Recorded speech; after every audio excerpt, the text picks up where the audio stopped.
Heidegger é considerado por muitos um dos mais importantes pensadores do século XX. Por alguns, inclusive, como o mais importante filósofo do século XX. Heidegger se ocupou intensamente, profundamente de toda a história da filosofia, de toda a história da metafísica e interpretou a história da metafísica como a história do esquecimento progressivo no pensamento ocidental da questão do ser.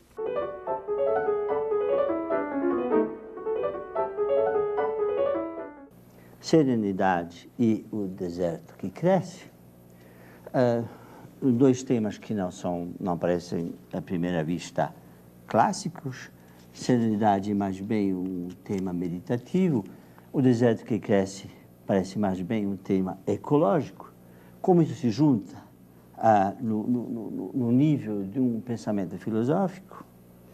Bom, o problema é saber explicitar o que está, o conteúdo conceitual que está por trás da ideia, da metáfora do deserto que cresce de Nietzsche, e o conteúdo, por sua vez, conceitual e, eu vou querer dizer, prático, postural, de atitude, que está na palavra, essa palavra de serenidade de Heidegger.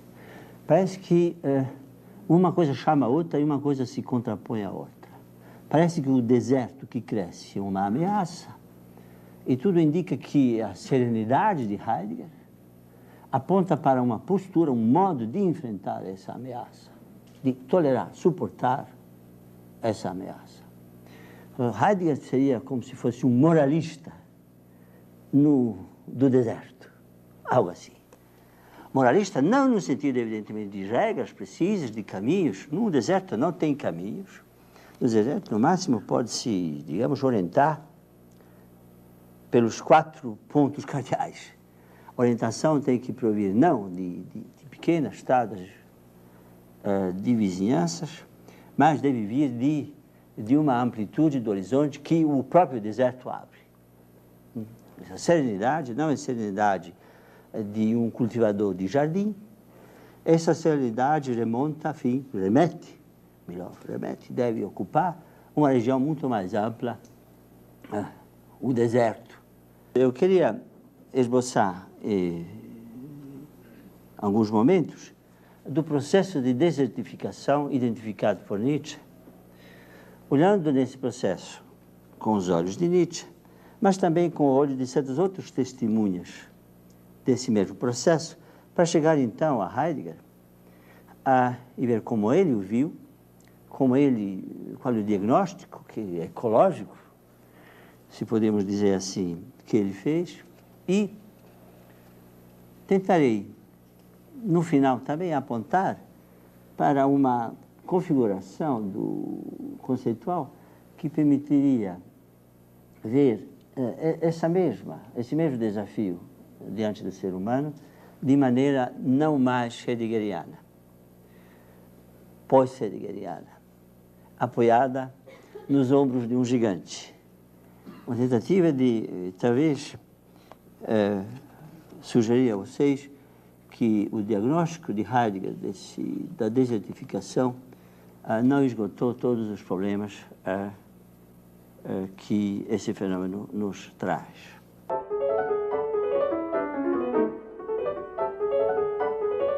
Deserto significa justamente o que era configuração de corpos sólidos fica areia. Essa areia cresce.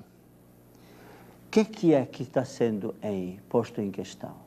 Em Nietzsche, em particular, está sendo posto em questão o mundo suprassensível, o mundo estável, feito, segundo os antigos, de uma essência toda especial, incorruptível e eterna. Ou então, se sairmos da cosmologia, o mundo feito de ideias elas mesmas também eternas, assim como a quinta essência da qual foram feitas os céus. Esse mundo suprassensível, supralunar, está desaparecendo, está ficando pó de areia, está se desvalorizando o suprassensível e a palavra que resume dramaticamente esse fenômeno é a palavra de Nietzsche, que Heidegger vai pôr em destaque especial. Deus está morto. Deus é justamente o habitante exemplar, paradigmático do mundo supralunar, um ser eterno, todo-poderoso, virtuoso, bondoso, enfim, portador de sumos atributos ontológicos e morais. Deus está morto, diz Nietzsche, dramaticamente. O que eu queria agora observar, que por trás e antes mesmo dessa dramatização nietzschiana da morte do suprassensível, ocorreu outro passo na direção da desertificação, que foi operado por Kant. Immanuel Kant foi o filósofo alemão cujo trabalho sistemático e amplo sobre as teorias do conhecimento, ética e estética influenciaram enormemente toda a filosofia posterior. Em sua obra, reuniram-se as correntes de pensamento que tiveram início com o racionalismo de René Descartes e o empirismo de Francis Bacon, inaugurando uma nova era no desenvolvimento do pensamento filosófico. Na Crítica da Razão Pura, de 1781, sua grande obra, Kant explicou essencialmente por que as metafísicas são voltadas ao fracasso e por que a razão humana é impotente para conhecer o fundo das coisas.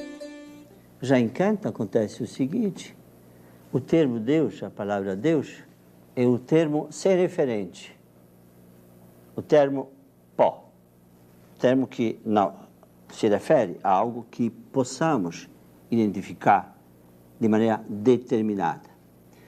Deus é um termo sem referente, quer teórico, quer prático.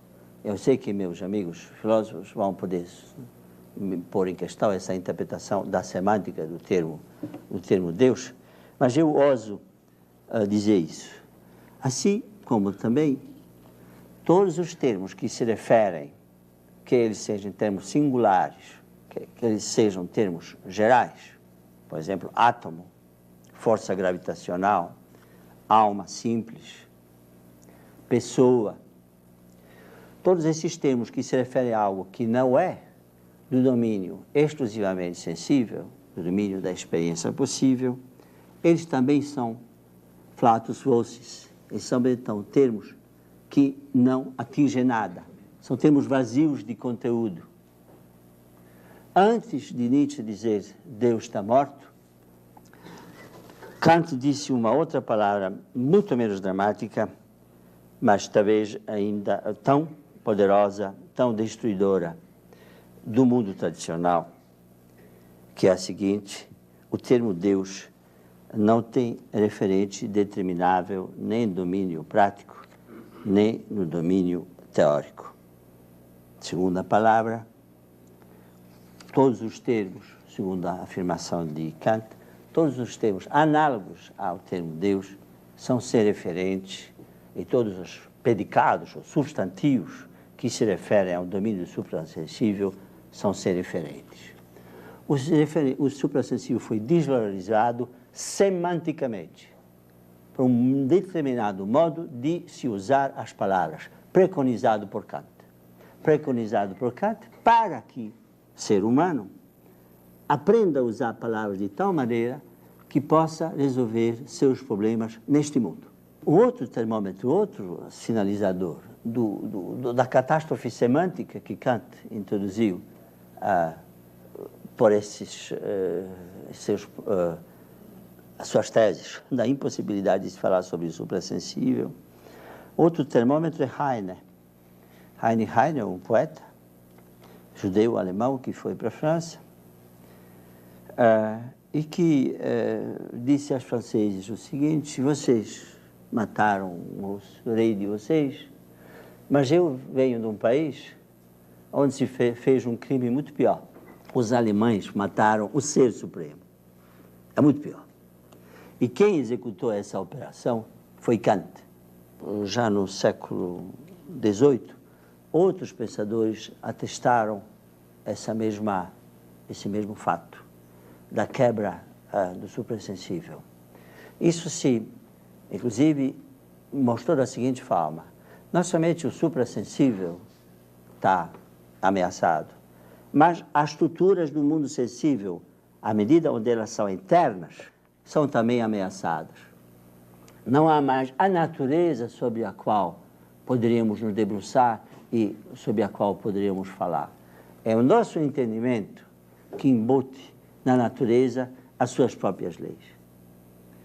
Quando falamos sobre natureza, não falamos sobre nós, mas falamos de uma natureza sob condição de ela ser informável pelos conceitos que provêm, que têm seu lugar de nascimento no nosso entendimento. Essa ideia, então, de que o suprassensível perdeu a consistência, foi elaborada, foi expandida para uma ideia de que até mesmo o sensível perdeu a consistência, que o sensível não é mais outra coisa do que uma espécie de série do múltiplo sensível a ser elaborado cognitivamente. Esse mesmo caminho de desertificação, apoiado em Heidegger, gostaria de citar também Marx. Marx vai constatar que a natureza está morta numa sociedade de mercado e que o mundo das coisas naturais é sistematicamente substituído pelo mundo dos produtos da indústria, do trabalho industrial. Marx vai chegar até mesmo a considerar o seguinte: a consequência desse fenômeno, que não somente as coisas são produtos, mas o principal e mais precioso produto do processo de produção é o próprio homem. A raiz do homem é o homem, no sentido de o homem ser o produtor do próprio homem. E o processo de trabalho é o modo, é o lugar onde o homem produz o próprio homem. Não somente as condições da existência do homem, mas o próprio homem. Isso vai ser considerado por Heidegger, nos anos 60, uma das formulações mais cabais do niilismo europeu. Dizer que o mundo suprassensível é pó, dizer que as estruturas da natureza são nossas projeções, significa dizer que aquilo que era mesmo não é mais, não é nada, é o convite a dizer que mais forte que o que é o que não é. O niilismo é o espectro mais poderoso e mais destruidor do que o proletariado. Mas depois de Marx e tal, em sequência a Nietzsche, seria oportuno mencionar Ernst Jünger, um nietzscheano dos anos 30, que profundamente influenciou Heidegger, introduzindo um tema do vulcanismo, a ideia de que o trabalhador moderno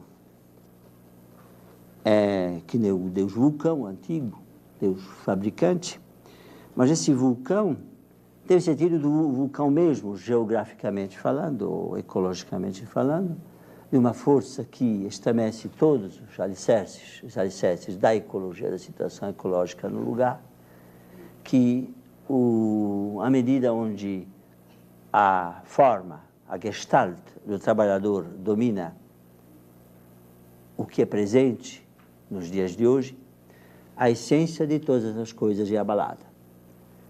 E o instrumento de abalar a essência de todas as coisas é o trabalhador. Essa é uma versão nietzscheana, pós-nietzscheana, da mesma coisa que eu disse a vocês inicialmente sobre Kant. Já Kant decretou a morte das essências. Muito bem, depois de Unger, poderíamos mencionar grandes movimentos políticos do século XIX, do século XX, quer dizer, o bolchevismo e o nazismo. Mas sistemas políticos concretos trabalharam, tipo o bolchevismo, trabalharam o nazismo, numa direção que vai de encontro, ao encontro dessa nadificação de tudo o que há. Interessantemente que o bolchevismo, ao mesmo tempo que eradicava as tradições, prometia a produção de homem novo. Muito bem? O nazismo não tinha a pretensão de produzir um homem novo, mas tinha a intenção de produzir uma raça nova, uma raça dos super-homens, o outro homem, o além-homem. Entendendo-se por aí que a antiga essência do homem, ou a essência do homem antigo, era para ser superada. Isso são alguns elementos da marcha da desertificação. E algumas reações a essa marcha. Eu queria agora, depois de fazer uma pequena observação sobre Nietzsche, entrar então nas considerações sobre Heidegger, sobre o modo como ele configura o seu habitat no deserto que cresce e, como eu disse inicialmente, apontar para vocês talvez algumas limitações da posição heideggeriana.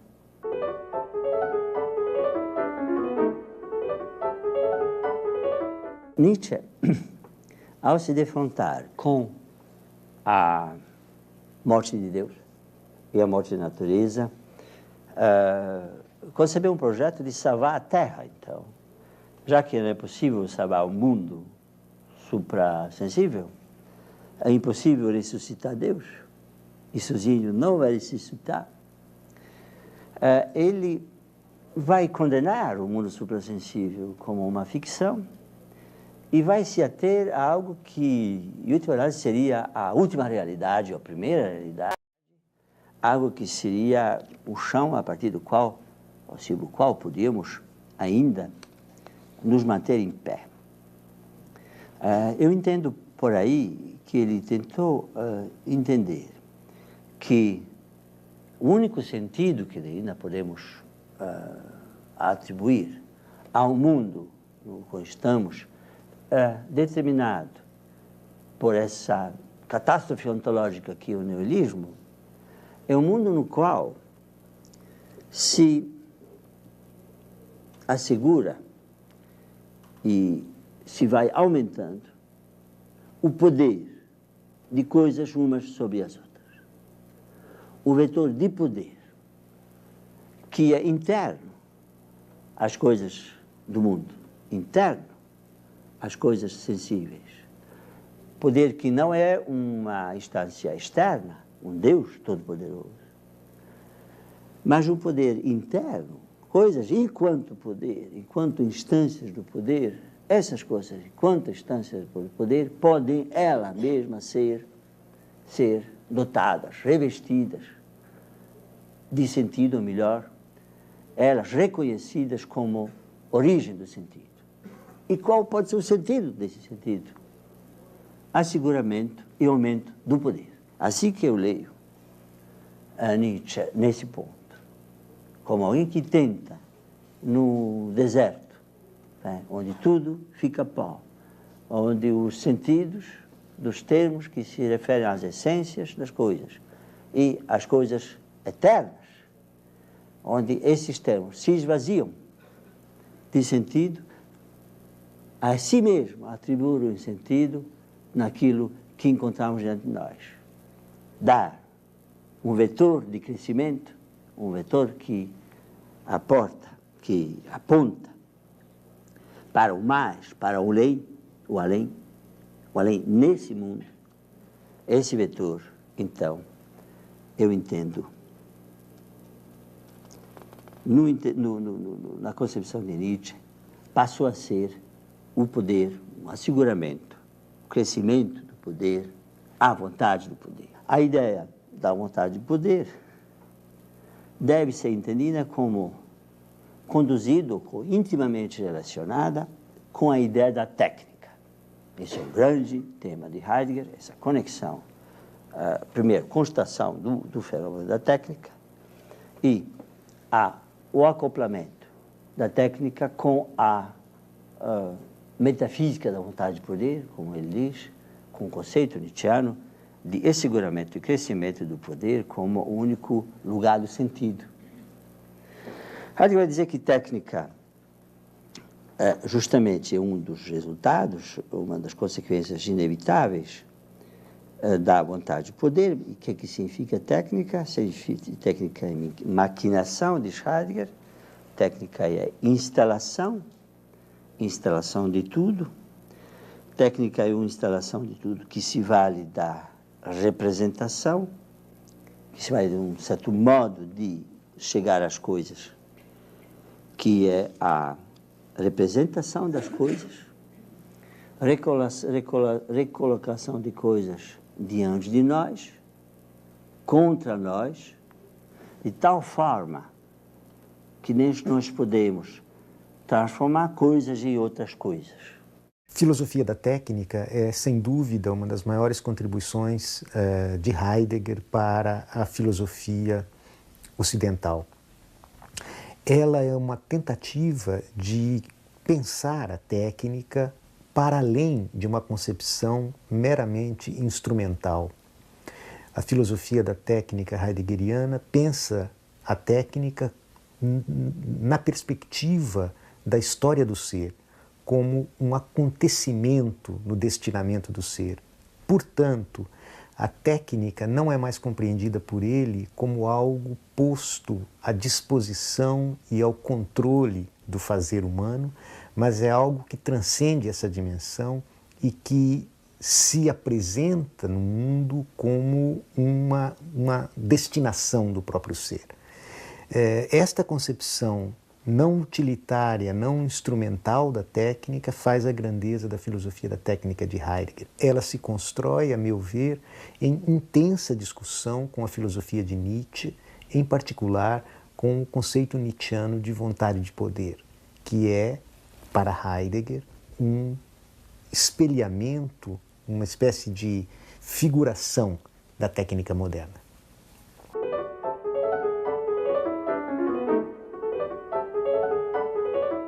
Não tanto ecológicos, que nós estamos cansados de saber hoje do noticiário das 8, uma coisa assim. Nem mesmo biológicos, vocês poderiam pensar em algo como perigos da clonagem. Se fala muito, né, de questões éticas da clonagem, que evidentemente são consequências imediatas dessa maquinação, a qual maquinação são submetidos todas as coisas desse mundo, na época da técnica. Nem clonagem é a principal ameaça. A principal ameaça é não contra esse ou aquele homem, esse ou aquele grupo do homem, essa ou aquela característica da espécie humana, mas a ameaça que a técnica representa para a própria essência do ser humano. Isso é por onde Heidegger vai começar a se ver ameaçado, a se ver posto em questão pelo deserto. O que é a própria essência do ser humano?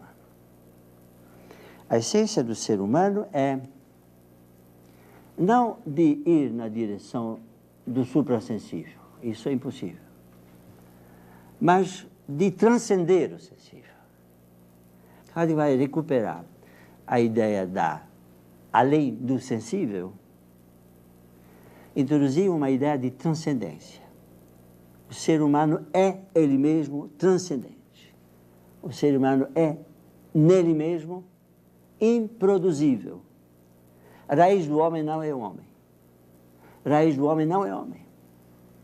O homem está além do homem. Nele mesmo ele é além do homem. E à medida em que ele se transtorna em instância do poder, o objeto sobre o qual são exercidos os poderes, ele é ameaçado na sua própria essência. Ele está além do poder. Ele não somente que não é centro do poder, mas ele tem a liberdade. Ele pode evitar, se esquivar, se retrair para uma dimensão onde nenhum poder pode jamais tocá-lo. São um homem na sua própria essência e poder não poder. Ele pode não poder. Na sua obra clássica, mais conhecida, Ser e Tempo, Heidegger vai definir, não propriamente definir, mas enfim, caracterizar o si mesmo do ser humano, a Selbstständigkeit, a constantidade do si mesmo do ser humano, dizendo que o ser humano é aquele ente que pode ter a possibilidade de não poder. Não que ele simplesmente não poderá mais isso ou aquilo, mas ele pode ou não poder. A possibilidade da impossibilidade. Essa é a possibilidade que caracteriza o ser humano. E não a possibilidade de fazer isso, aquilo e questão. Sabe? Dessa forma, ele tira o tapete da ideia de que o ser humano é instância do poder, o objeto das instâncias do poder. Ele não é instância do poder porque o que o define não é poder isso, aquilo, mas poder nada disso e nada daquilo. E à medida onde ele pode nada disso e nada daquilo, aqueles que podem isso, aquilo, não podem nada mais sobre ele, num certo sentido. Homem é a transcendência do si mesmo. Não na direção do suprassensível, isso está perdido, de certo como eu. Não na direção do Deus Todo-Poderoso, mas na direção do além do sensível. Em Ser e Tempo, Nietzsche, Heidegger ainda não usa a palavra serenidade. O alemão Gelassenheit, que é muito difícil de traduzir, serenidade. A palavra serenidade é do âmbito mais bem moral, e a palavra Gelassenheit, que nós traduzimos por serenidade, já que eu, enfim, mas nós, tem um contexto semântico outro. Gelassenheit significa como se fosse relaxamento, abandono, deixar-se levar, ser sereno, ser tocado, para que o homem possa justamente não ser abrangido pelo mundo enquanto vontade de poder, pelo mundo enquanto vontade e representação, já dizia Schopenhauer. Ele precisa ser gelassen, ele precisa ser relaxado, ele precisa, transcender o sensível, transcender o suprassensível, evidentemente, também, porque não tem mais recurso a isso. Transcender, inclusive, o sensível na medida em que é salvo por Nietzsche, pela ideia nietzschiana da vontade de poder. Serenidade. Na segunda parte da sua obra, então, Heidegger vai, num texto conhecido, que foi publicado com esse termo, serenidade, vai assinalar que, enfim, vai dizer que, no fundo, aquilo que ele quer, o que ele quer, se é que se ainda deve poder querer, ele quer não querer. Você querer a iluminação, ainda fica preso aos quereres que impedem a iluminação. Se você quer realmente chegar à iluminação, você não deve querer chegar à iluminação. A receita dos monges budistas era uma proposição paradoxal. Heidegger vai se dar conta que ele, então, justamente nesse contexto, e nós sabemos das relações de Heidegger com o pensamento oriental, Heidegger vai se dar conta que, para dizer exatamente em que consiste essa postura, como disse inicialmente, a atitude serena diante do niilismo ativo de Nietzsche, ou diante do niilismo semântico de Kant, que matou Kleist, se é verdade que é isso, enfim. Diante desse niilismo, então, a postura seria a serenidade, algo que inicialmente pode ser talvez enunciado como querer ou não querer, mas que, pensando bem, não pode ser enunciado. A postura que Heidegger assumirá diante do deserto é uma postura que é mais bem um silêncio do que algo que pode ser explicitado em termos de regras explícitas, isto é, regras verbais. Heidegger vai ser acuado pelo deserto a, no certo sentido, silenciar. Silenciar sobre o si mesmo e sobre o próprio deserto.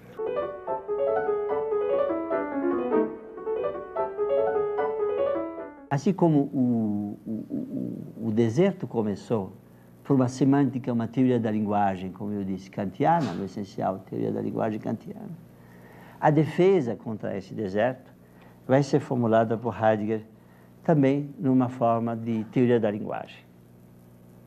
Eu acho que onde Heidegger, de maneira mais madura, reflete sobre as possibilidades de ultrapassamento da desertificação do mundo, justamente onde ele reflete sobre novos modos de falar. Tanto na filosofia como na ciência, então, a linguagem é o conjunto de termos que são ligados, por sua vez, aos conceitos. Esses conceitos são justamente aqueles que se referiam antigamente ao suprassensível e agora, depois de Kant, se referem ao sensível. Ao se referirem ao sensível, eles permitem justamente a configuração de uma salvação contra o niilismo diagnosticado por Nietzsche, que consiste em usar os conceitos para determinar tudo o que há. Solução kantiana, que é a base do cálculo nietzscheano da vontade de poder nietzscheana. A vontade de poder nietzscheana precisa falar com uma linguagem ainda conceitual.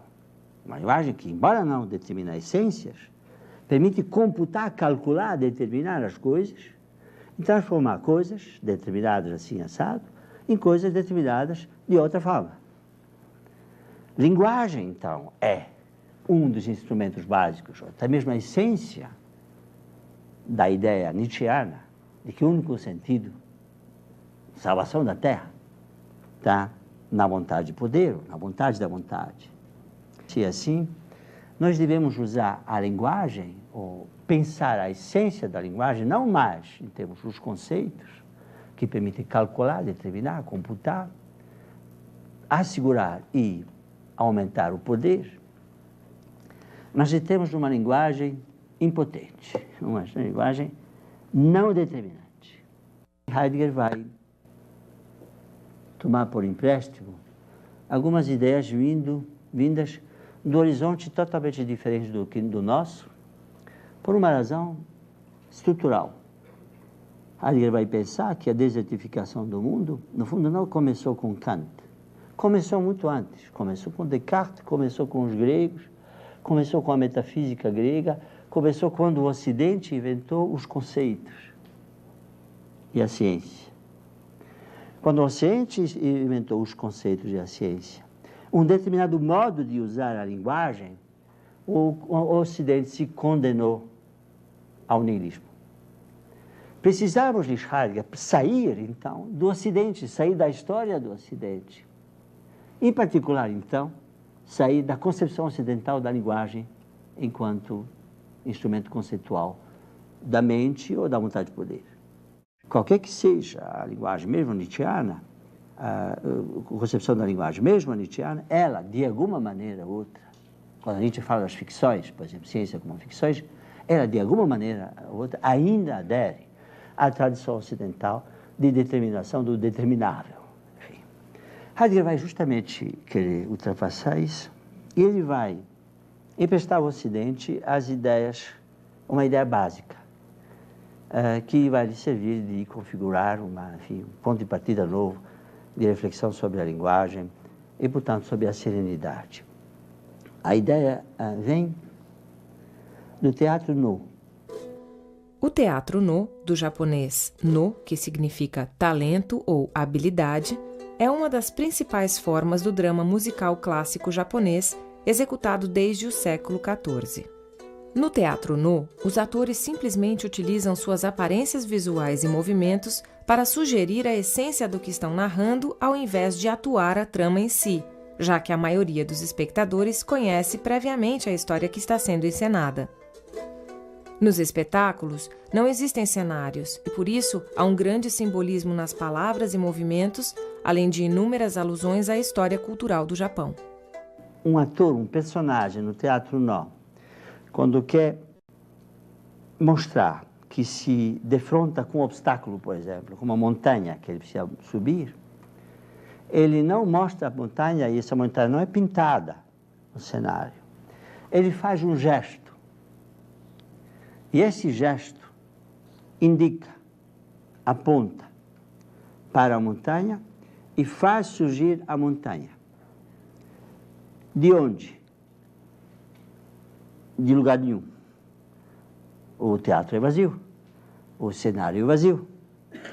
Acontece, no entanto, que se o ator for bom e se o gesto dele foi um verdadeiro gesto, surgirá diante dos espectadores a montanha.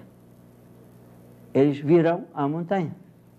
Eles virão alguém se defrontar com as dificuldades de subir uma montanha. Essa montanha, então, é invisível, não acessível sensivelmente, mas a si mesmo, de alguma maneira, presente em virtude de um gesto adequado. Gesto, vai dizer Heidegger, não é um movimento corpóreo, simplesmente. Não é uma coisa que você pode ter uma regra específica para isso. Não é uma coisa computável. Mas nem mesmo o sinal ele é. Não se assinala, aqui uma montanha, uma coisa assim. Ele não é um sinal. Ele é, Heidegger vai dizer, aquilo reúne tudo isso e ao reunir tudo isso aponta para alguma coisa. A coisa que surge suportada por tudo, reunido num gesto. E isto tudo que é reunido num gesto, no fundo, não aparece em momento nenhum. Uma reunião de tudo, da qual surge a montanha, invisível, que se manifesta, é isso que se manifesta no gesto como tal. Heidegger vai dizer, talvez nós possamos dizer que um indicado gesto é semelhante a um indicado da palavra verdadeira. Que a palavra verdadeira é como se fosse um gesto. E o verdadeiro falar é esse falar gestual. Esse falar gestual não fala apenas das coisas, mas de algo, ou melhor, de algo que permite que as coisas sejam coisas, sem por sua vez ser uma coisa. E o que é no teatro nó que permite coisas serem coisas, sem por sua vez ser uma coisa? É o vazio da cena do teatro nó. Então, o verdadeiro gesto é gesto, não somente porque aponta para uma montanha no teatro nó, mas porque, ao mesmo tempo, torna presente uma outra coisa que permite a montanha se mostrar como a montanha, que é o vazio. O verdadeiro gesto aponta, ao mesmo tempo, para a montanha e, de alguma maneira, diz daquilo que permite a montanha se mostrar e que não é nada. Ou melhor, que é o vazio, que não é nada. Essa situação do gesto, essa configuração na qual se dá o gesto, que não é propriamente uma configuração, Heidegger vai chamar de diferença entre o ser e o ente, entre o vazio e qualquer coisa. A diferença entre o vazio e qualquer coisa, essa diferença é, no fundo, dita no gesto. O interessante, então, no teatro nó, não é você girar para um ator mostrar a vocês uma montanha invisível, mas de presenciar o gesticular dos atores, dos personagens no teatro nó. No teatro nó, o que se presencia não são as coisas ou o vazio, são as coisas na sua intimidade com o vazio. É isso. Expor-se a um teatro nó não é seguir uma história, mas seguir constantemente a presentificação das coisas não presentificáveis contra um fundamento, por sua vez, permanentemente ausente, o vazio. O verdadeiro falar é um falar desse tipo. Se é assim, o falar do silêncio é como se fosse um gesto que não pode ser codificado, que não traz um conceito. Silêncio, serenidade não é um conceito. Serenidade não pode ser mostrada assim. Serenidade não pode ser executada. Serenidade é quase nada. Ela, no máximo, pode ser indicada por uma palavra que ela mesma se desfaz como palavra quando funciona bem, porque ela é defrontada por aquilo que ultrapassa qualquer coisa. O silêncio, o vazio, para começar a conversa, e depois o silêncio.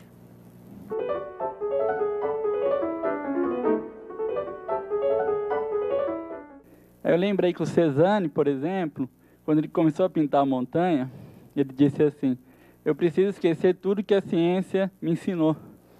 Então ele teve que esquecer tudo para chegar a essa montanha que não é conceitual, né? Eu acho que o homem ocidental, moderno, deixou de ver a montanha, né?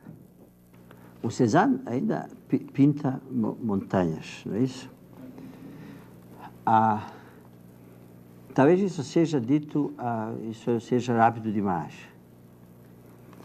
Creio que Heidegger vai dizer, vai querer que isso seja corrigido no seguinte sentido: ele não pinta a montanha objeto, ele pinta o ser montanha da montanha. Ele pinta uma modo de presença, não uma forma.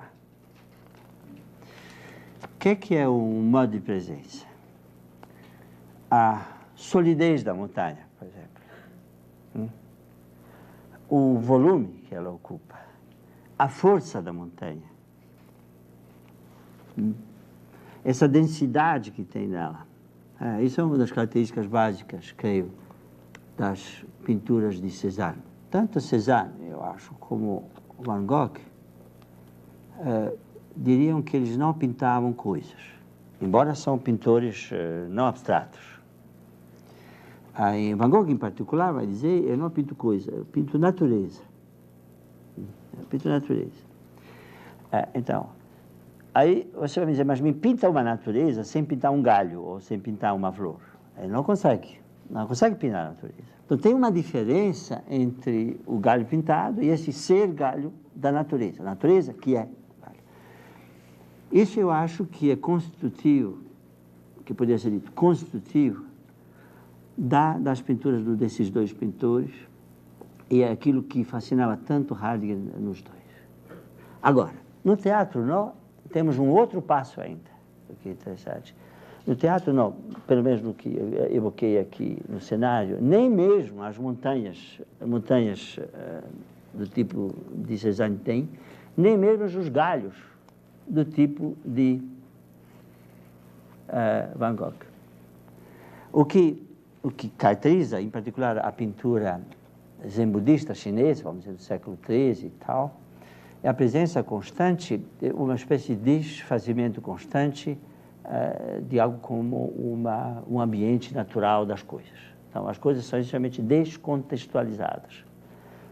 Está cheio de vazios, justamente. Essa sutil combinação na pintura oriental aí, dos vazios com formas visuais ou qualidades sensíveis, é uma novidade até mesmo em relação a Cézanne e a Van Gogh. Na pintura, a essência da pintura, da graciosidade da pintura, é toda a pintura. Que nela se dá o contraste entre cor, o chique, como eles falam, cor, e o vazio, o espaço. Tal. Então, não que as pinturas orientais são abstratas, elas não são abstratas. Mas o que vale na cor de um galho não é de ser a cor de um galho, mas de ser uma cor intensa que faz o contraste contra o vazio, que está junto lá com, que está que faz parte do background desse cara. A pintura, a essência da pintura é a oposição entre cor e vazio. Essa é a essência das coisas. Também, creio que isso, sim, vai na direção, é mais próximo daquilo que aí agora eu evoquei para ser a essência da palavra também. A palavra também é algo como cor.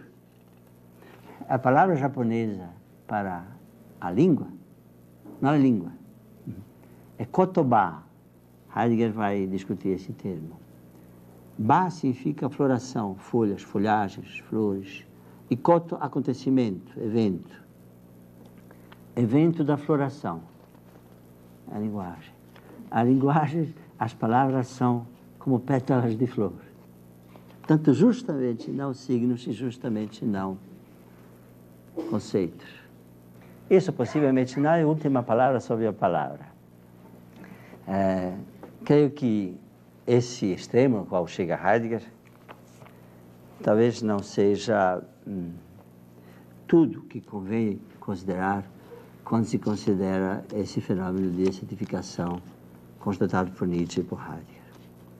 De qualquer maneira, eu acho essa extraordinária retratação do Heidegger ontológico, essa extraordinária desapego de um pensador como Heidegger do pensamento ocidental, é certamente uma lição que, se for bem aprendida, pode nos ensinar muitas coisas. O pensamento de Heidegger é o pensamento do fim da metafísica. Heidegger é um dos pensadores que se propõe, com a sua crítica, com a sua meditação, a superar a metafísica. E a forma moderna da metafísica é a técnica. E a técnica é esta realização da vontade de poder que transforma toda a natureza, inclusive a própria natureza humana, em objeto disponível para o fazer humano.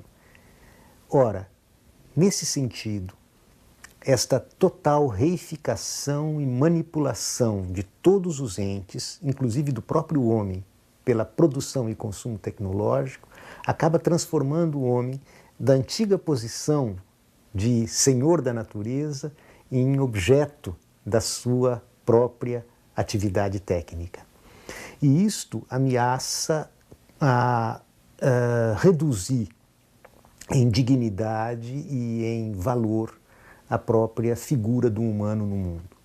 O humano acaba por assumir a mesma condição dos objetos técnicos em geral.